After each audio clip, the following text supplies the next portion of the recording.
What if I told you the Nazis once tried to destroy Britain, not with bombs or bullets, but with money? Not real money, but millions in perfectly forged banknotes, crafted in a concentration camp by prisoners who knew one mistake meant death. This isn't fiction. It's one of the most audacious plots of World War II. In 1940, with much of Europe under Nazi control, Britain stood alone. While military attacks raged, Hitler launched a covert operation to collapse Britain from within, not with bombs, but with forged currency, millions of fake British pounds. But this was no ordinary act of espionage. What followed was a chilling and meticulously planned financial assault designed to paralyze the British economy from the inside. To bring this economic sabotage to life, Hitler approved a bold strategy, Operation Bernhard. It aimed to destabilize Britain's economy through mass counterfeit. The forged notes would create inflation, erode public trust, and weaken Britain's ability to wage war. Turning the strategy into reality required expertise. At Sachsenhausen concentration camp, the Nazis assembled a team of Jewish prisoners, skilled printers, engravers, artists, led by SS Major Bernhard Kruger. Their mission: create undetectable British banknotes. Their lives depended on perfection. Hidden behind barbed wire, a secret operation took shape where every printed note was a silent weapon, and every misstep a death sentence. To keep the operation secret and efficient, about 140 prisoners were isolated in special barracks. Conditions were better than in the rest of the camp, but the stakes were deadly. Any mistake, any illness could mean execution. These men were hostages, not collaborators. But survival required more than skill.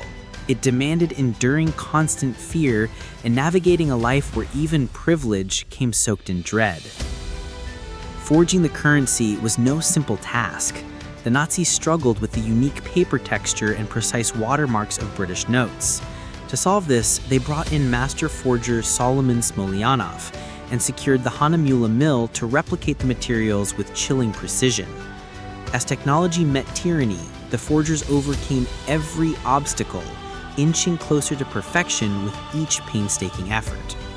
With the technical hurdles slowly overcome, the operation entered full swing. Under strict SS oversight, prisoners worked long hours producing forged notes.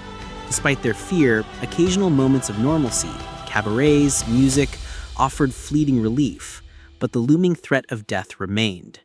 Just beyond the press machines and printing plates, the real war was for survival, with each day a balance between routine and ruin. The initial plan to drop fake currency over Britain was suddenly abandoned. Instead, the Nazis used the forgeries more strategically, buying war materials, funding SS, bribing officials. Friedrich Schwenn directed this laundering network across Europe, even using it to help rescue Mussolini. As the counterfeit notes flowed into global markets, they funded terror, war crimes, and political maneuvers, all born from the presses of a death camp. As the war turned against Germany, the SS ordered the elimination of the forgers to erase evidence. The prisoners were moved between camps, eventually reaching Austria. But fate intervened. Delays, logistical confusion, and the arrival of US troops on May 5, 1945 spared their lives. All 140 survived. Liberation came not as a planned deliverance, but as a chaotic accident, one that turned certain death into miraculous survival.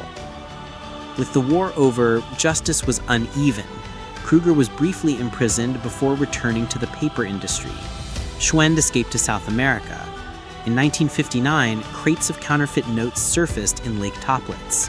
Survivors scattered across the world, carrying with them the untold story of Operation Bernhard.